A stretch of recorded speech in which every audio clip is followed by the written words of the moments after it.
मैं हूं आपके साथ वैष्णवी शर्मा।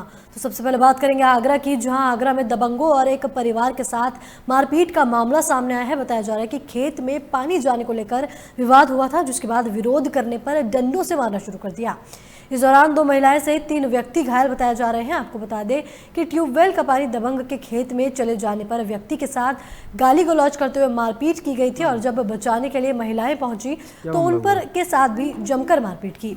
वहीं पीड़ित परिवार की महिलाओं ने पुलिस थाने शिकायत दर्ज कराने पहुंची, लेकिन कार्रवाई नहीं की गई, जिसके बाद पीड़ित परिवार के लोग दबंग आरोपियों के खिलाफ कार्रवाई के लिए क्षेत्राधिकारी पिनाहट कार्यालय पहुंचे और न्याय की मांग कर रहे हैं।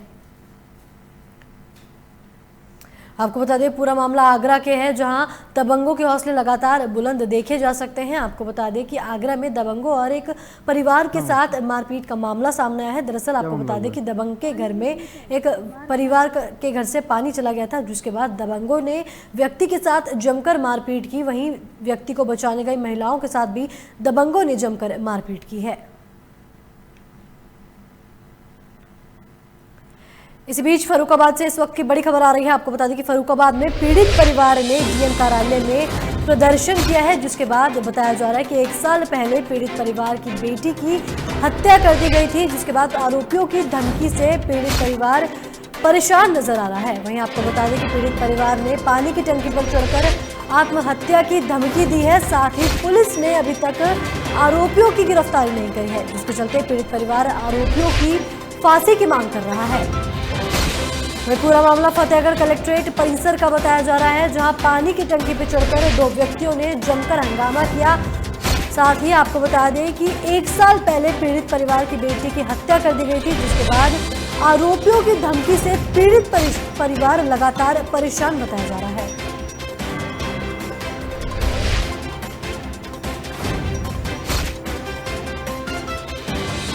इस खबर पर तमाम जानकारी साझा करने के लिए फर्रुखाबाद से हमारे संवाददाता अमोद तिवारी हमारे साथ फोन लाइन पर जुड़ गए हैं।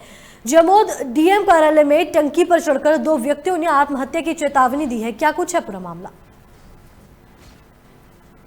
फतेहगढ़ कलेक्टर का मामला है, जहां पर शमशाबाद थाना क्षेत्र के गांव किशोरी निवासी शिव कुमार अपने भतीजे के साथ पहुंचे हैं और पानी की टंकी के ऊपर चढ़ गए हैं, जहां उन्होंने प्रशासन को चेतावनी दी है कि अगर उनकी सुनवाई नहीं की गई तो पानी की टंकी से कूद कर आत्महत्या कर लेंगे। मामला 1 वर्ष पुराना है कि 13 अक्टूबर 2019 को शिव कुमार की बेटी आकांक्षा की हत्या कर सब फेंक देने का शिव कुमार का आरोप है, क्योंकि 13 अक्टूबर 19 को आकांक्षा का शव रेलवे ट्रैक पर नग्न अवस्था में मिला था, जहां उसके 2 पैर आज तक नहीं मिले हैं और पुलिस इस मामले में पुलिस ने कोई कार्रवाई नहीं की थी।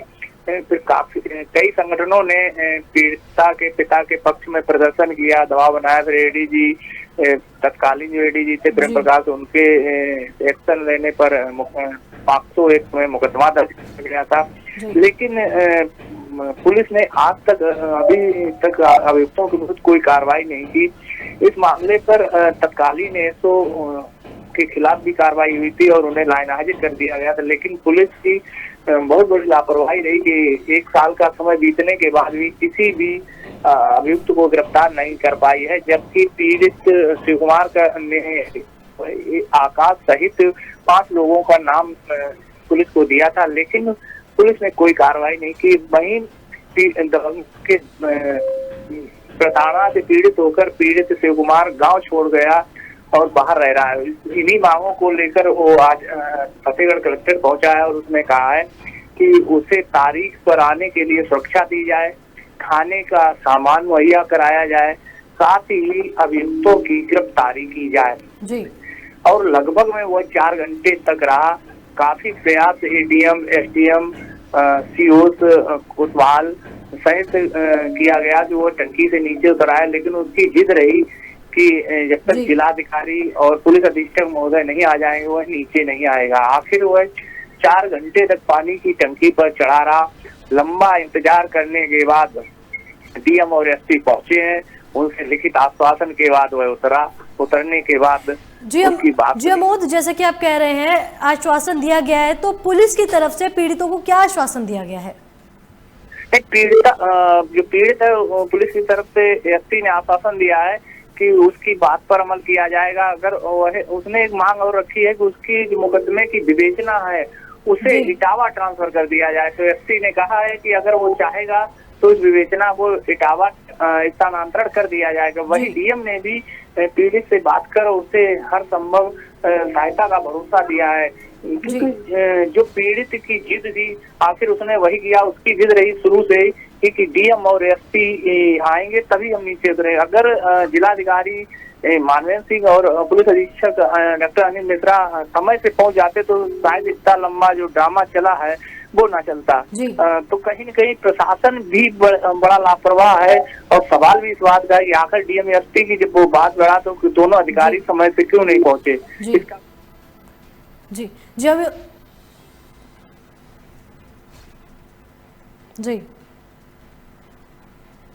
प्रशासन ने उसे कार्रवाई का भरोसा देकर जी मोदी, इस खबर पर तमाम जानकारी साझा करने के लिए बहुत बहुत शुक्रिया।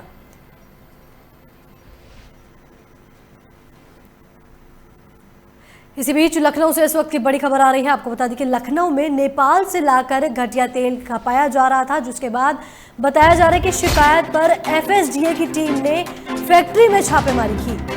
साथ ही आपको बता दें कि टीम ने 18,000 लीटर तेल के स्टॉक को सीज कर दिया। साथ ही आपको बता दें कि 19 लाख रुपए की तेल की कीमत बताई जा रही है। वही आपको बता दें कि टीम ने अलग अलग ब्रांड के खाली रैपर को भी मौके से जब्त कर लिया है। साथ ही जानकारी मिली है कि रीपैकिंग कर बाजार में तेल को खपाया जा रहा था, जिसके बाद ये पूरा मामला पतौरा डालीगंज बालाजी ऑयल्स का बताया जा रहा है, जहां आपको बता दें कि एफएसडीए की टीम ने फैक्ट्री में छापेमारी कर 18,000 लीटर तेल के स्टॉक को सीज कर दिया है। इस वक्त की बड़ी और अहम खबर आपको दिखा रहे हैं लखनऊ से है, जहां आपको बता दें कि शिकायत मिलने पर एफएसडीए की टीम ने बड़े छापेमारी करते हुए 19 लाख रुपए की तेल की कीमत को सीज कर दिया। कासगंज की पत्रकार एसोसिएशन की देखरेख में पत्रकारों ने शासन प्रशासन के खिलाफ विरोध प्रदर्शन किया और अर्नब गोस्वामी को जल्द से जल्द रिहा करने की मांग कर रहे हैं। आपको बता दें कि रिपब्लिक मीडिया नेटवर्क के प्रधान संपादक अर्नब गोस्वामी को गिरफ्तारी को लेकर प्रदर्शन किया जा रहा है और महाराष्ट्र पुलिस प्रशासन की निंदा की है। साथ ही इस घटना को लोकतांत्रिक अभिव्यक्ति की स्वतंत्रता पर करारा प्रहार बताया है, जिसको लेकर कासगंज के मीडिया जगत में आक्रोश देखने को मिला और मीडिया ने अर्नब गोस्वामी को जल्द से जल्द रिहाई करने की मांग की। साथ ही उन्होंने आंदोलन करने की धमकी भी दी है।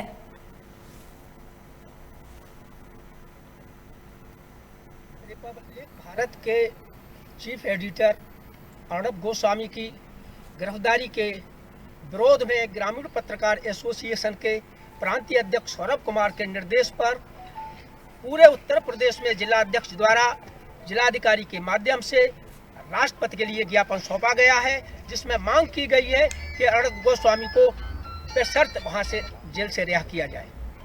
अगर मांग पूरी नहीं हुई, अर्नब गोस्वामी को जेल से रिहा नहीं किया गया तो संगठन धरना प्रदर्शन जैसे लंबा आंदोलन छेड़ने के लिए, संघर्ष करने के लिए तैयार है। एक महाराष्ट्र के निर्भीक और निडर और कर्तव्य निष्ठा के धनी पत्रकार अर्नब गोस्वामी, जो कि एक निजी चैनल के चीफ एडिटर हैं, उनके साथ महाराष्ट्र सरकार के इशारे पर प्रशासन ने जो सबूत किया है, जो उसके घोर निंदा करते हैं। ग्रामीण एसोसिएशन पूरी आज जिलाधिकारी के माध्यम से राष्ट्रपति महोदय को एक ज्ञापन भेजा है। ज्ञापन के माध्यम से मांग की है कि जो अर्नब गोस्वामी हैं चीफ एडिटर, उनको तत्काल प्रभाव से रिहा किया जाए। अगर रिहा नहीं किया जाता है तो पूरा देश का मीडिया जगत सड़कों पर उतरकर एक आंदोलन करेगा।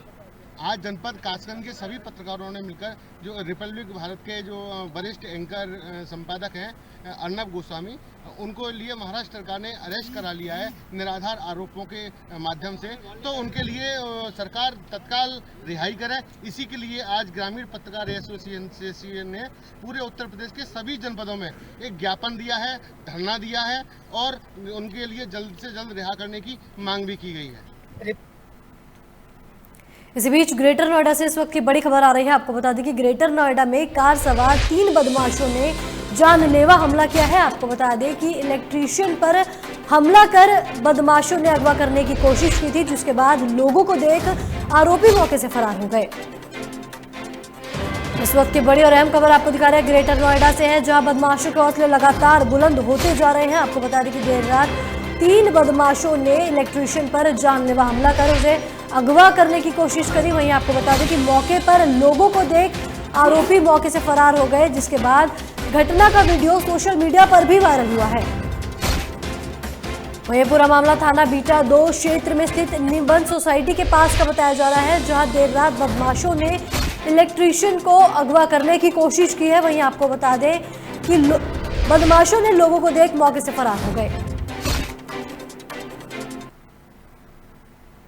इसी बीच लखनऊ से इस वक्त की बड़ी खबर आ रही है। आपको बता दें कि लखनऊ में जय वाजपेयी के करीबी सीए से ईडी पूछताछ करेगी। साथ ही बताया जा रहा है एक बड़े साबुन कारोबारी से ईडी जल्द ही पूछताछ करने की तैयारी कर रही है। वही बताया जा रहा है कि विकास जय वाजपेयी और साबुन कारोबारी के बीच आर्थिक गठजोड़ का भी खुलासा किया जा सकता है। साथ ही आपको बता दें कि जल्द ही ईडी औपचारिक नोटिस भेजकर सीए को जल्द तलब कर सकती है।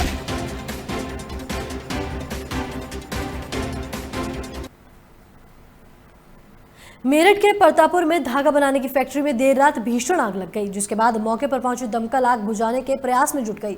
घंटों बाद आग पर काबू पाया गया। वहीं बताया जा रहा है कि अग्निकांड में काफी नुकसान होने की आशंका बताई जा रही है।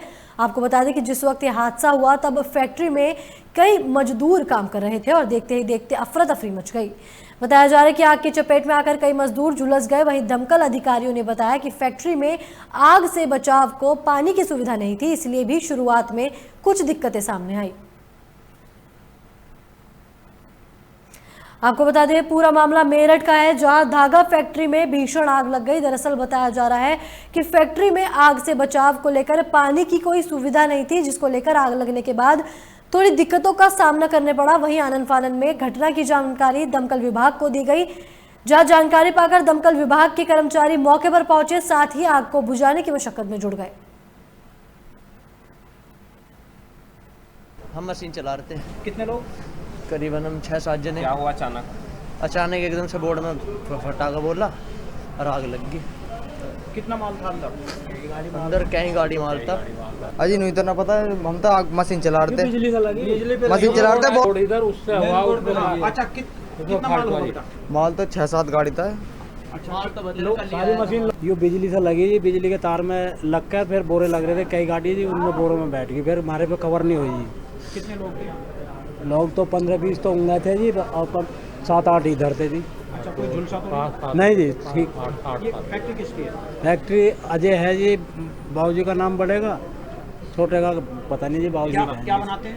कपड़ा ही बनावे जी। नाम से है जी शिव शक्ति टेक्सटाइल जी। वहीं इस खबर पर तमाम जानकारी साझा करने के लिए रियासत अली मेरठ से हमारे संवाददाता जुड़ गए हैं।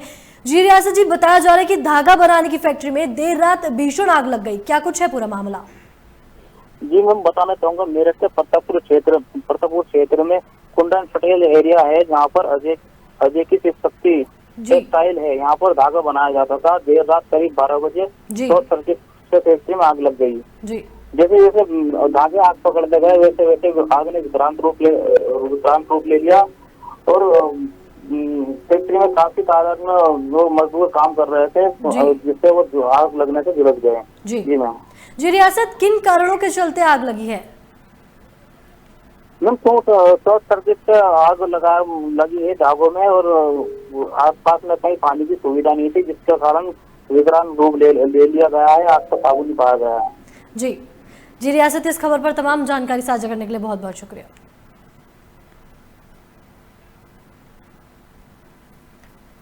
इसी बीच हाथरस से इस वक्त की बड़ी खबर आ रही है। आपको बता दें कि हाथरस में दुष्कर्म कांड पर सीबीआई ने पूछताछ शुरू कर दी है, जिसके बाद आपको बता दें कि लगातार सीबीआई पूछताछ कर रही है। वहीं अब सीबीआई आरोपी के पिता से भी पूछताछ करेगी। ये बताया जा रहा है कि सीबीआई ने घटनास्थल तक की दूरी का भी निरीक्षण किया है। आपको बता दें कि सीबीआई ने आरोपी के घर से घटनास्थल तक की दूरी का निरीक्षण किया। साथ ही जानकारी मिली है कि सीबीआई अब तक 4 दर्जन से ज्यादा लोगों से भी पूछताछ कर चुकी है।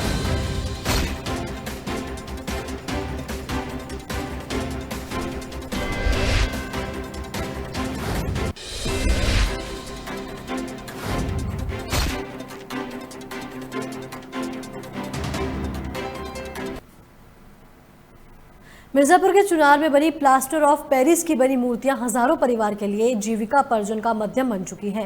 वही चुनार की मूर्ति देश भर में प्रसिद्ध है और दीपावली के पहले से ही लक्ष्मी गणेश की मूर्तियों को खरीदारी शुरू हो चुकी है। साथ ही विभिन्न प्रदेशों के साथ ही नेपाल तक यहाँ की मूर्तियां की मांग की जाती है। आपको बता दें कि चुनार की मूर्तियां देश के साथ ही पड़ोसी देश में भी काफी लोकप्रिय हैं। वहीं प्लास्टर ऑफ पेरिस से बनी आकर्षक मूर्तियों की मांग को पूरा करने के लिए कारीगरों को आर्थिक मेहनत करनी पड़ती है। 11 महीने पहले ही कठिन मेहनत कर मूर्तियों को भव्य स्वरूप देने के लिए कारीगर लगे रहते हैं। वहीं दीपावली पर्व पर तैयारी पर्व के बीतने के बाद ही शुरू हो जाता है, जिसके बाद 11 महीने की मेहनत का फल दीपावली आने पर मिलता है। और कहाँ कहाँ मूर्तियाँ जाती है? गोरखपुर जाती है, गोरखपुर, झारखंड, बिहार। हम 4-5 साल से काम कर रहे हैं। बहुत अच्छे मूर्तियाँ का बनता है यहाँ चुनार में। अब लोग बहुत दूर दूर आते हैं, मूर्तियाँ ले जाते हैं, दीपावली की इंतज़ार करते दीपावली के साल भर बनाते हैं, इंतज़ार करते दीपावली आता है, बिक जाता है। दीपावली के इंतज़ार में करते हैं। कितने कारीगर हैं यहाँ पर? यहाँ 10-12 लोग काम करते हैं हर साल। दीपावली को 10 दिन बाद लग जाएंगे। करते करते दीपावली इंतजार रहता है, लगता है मूर्तियाँ। पूरा साल भर आप लोग बनाते हैं? साल भर लगता है बनाने के लिए। और दीपावली का इंतजार है। इसी बीच लखनऊ से इस वक्त की बड़ी खबर आ रही है। आपको बता दें कि लखनऊ में तेज रफ्तार का कहर लगातार जारी है, जिसके चलते शहीद पथ पर एक तेज रफ्तार बोलेरो पलट गई।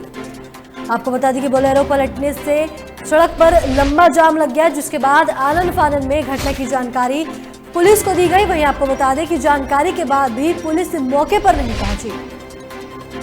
इस वक्त की बड़ी और अहम खबर आपको दिखा रहे हैं लखनऊ से है, जहां तेज रफ्तार के चलते एक बोलेरो कार पलट गई। आपको बता दें कि बोलेरो कार के पलटने से सड़क पर 2 किलोमीटर तक लंबा जाम लग गया, जिसके बाद आनन फानन में घटना की जानकारी पुलिस को दी। वहीं आपको बता दें कि जानकारी पाने के बाद भी पुलिस मौके पर नहीं पहुंची, जिसके बाद पुलिस की लापरवाही देखी जा सकती है कि जानकारी मिलने के बावजूद भी पुलिस मौके पर नहीं मौजूद रही। इस वक्त की बड़ी और अहम खबर आपको दिखा रहे हैं लखनऊ से है, जहां तेज रफ्तार के चलते एक बोलेरो कार पलट गई। इसी बीच लखनऊ से इस वक्त की बड़ी खबर आ रही है। आपको बता दें कि लखनऊ में मुख्य सचिव ने निर्देश जारी किए हैं, जिसके बाद बताया जा रहा है कि पानी के टंकी की सीढ़ियों पर ताला लगा दिया जाएगा। वहीं आपको बता दें कि जिले के सभी डीएम, पुलिस कमिश्नर और एसपी को निर्देश दे दिए गए हैं। आपको बता दें कि इलाहाबाद में परिवार समेत अधिवक्ता के पानी की टंकी पर चढ़ गए थे, जिसके बाद बताया जा रहा है कि पानी की टंकी पर चढ़कर प्रदर्शन के बाद शासन ने निर्देश जारी कर दिए हैं, जिसके बाद जानकारी मिली है कि पानी की टंकी पर ताला लगाने के निर्देश जारी किए गए हैं।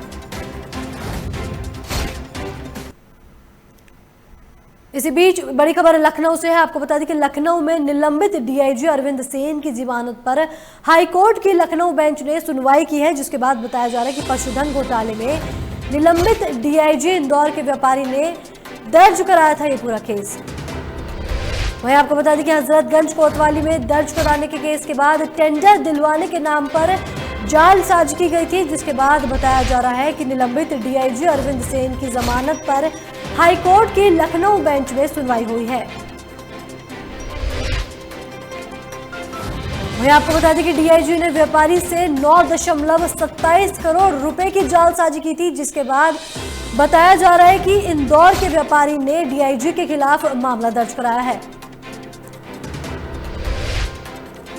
वहीं इस वक्त की बड़ी और अहम खबर आपको दिखा रहे हैं लखनऊ से है, जहां निलंबित डीआईजी अरविंद सेन की जमानत पर हाईकोर्ट की लखनऊ बेंच में सुनवाई की गई।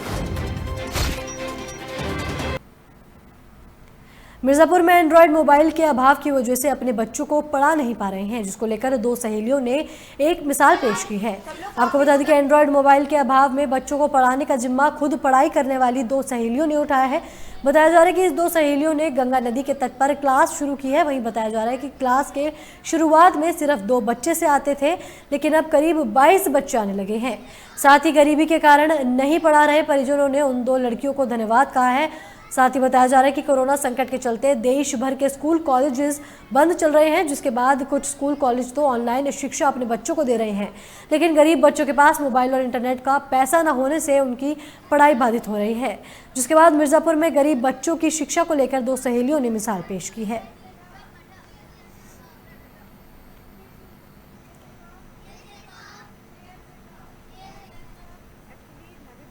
हूँ BHU में मैं MA कर रही हूँ एंथ्रोपोलॉजी से, लेकिन अभी लॉकडाउन के चक्कर में बहुत से बच्चे ऐसे हैं जिनके पास पैसे नहीं हैं और उनके पास फ़ोन नहीं है, तो वो ऑनलाइन पढ़ाई नहीं कर पा रहे हैं, तो उनकी पढ़ाई पूरी तरह से डिस्टर्ब हो गई है।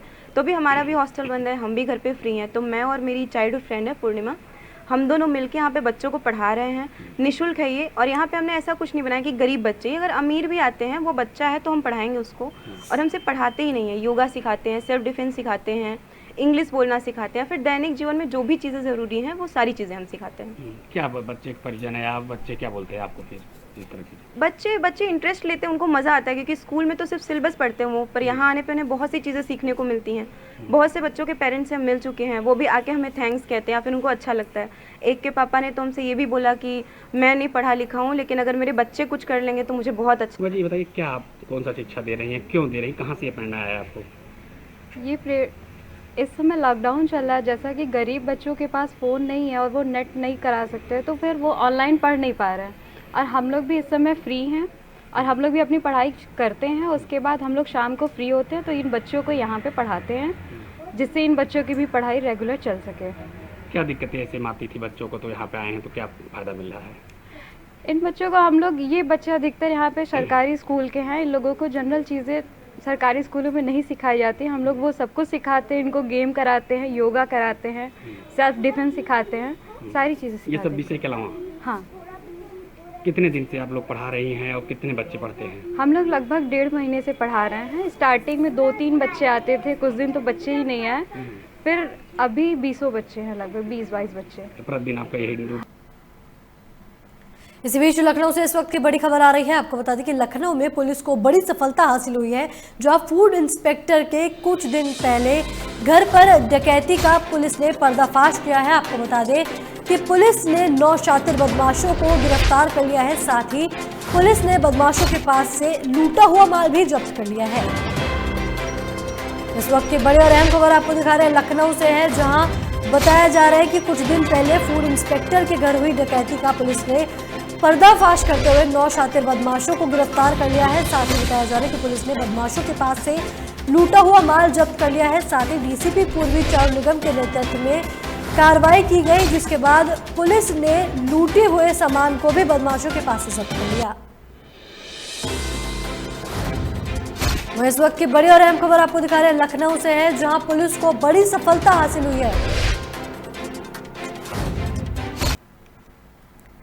इसी बीच लखनऊ से इस वक्त की बड़ी खबर आ रही है। आपको बता दें कि लखनऊ में मवेशियों के अवशेष मिलने से 3 लोगों को गिरफ्तार कर लिया है। आपको बता दें कि रेहान, जाबिर और जुबैर को गोसाईगंज पुलिस ने गिरफ्तार कर लिया। साथ ही बताया जा रहा है कि नगराम के मोदी नगर इलाके के पास पुलिस ने घेराबंदी कर 3 आरोपियों को गिरफ्तार कर लिया है। साथ ही आपको बता दें कि अन्य 3 आरोपियों की तलाश में फिलहाल पुलिस जुटी हुई है।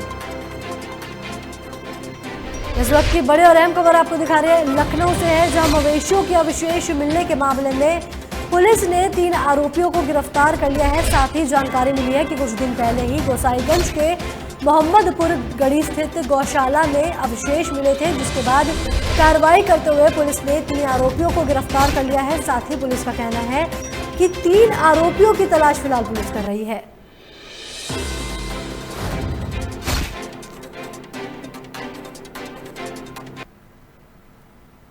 इसके साथ इस बुलेटिन में फिलहाल इतना ही। तमाम खबरों के लिए देखते रहिए लोकमंच। नमस्कार।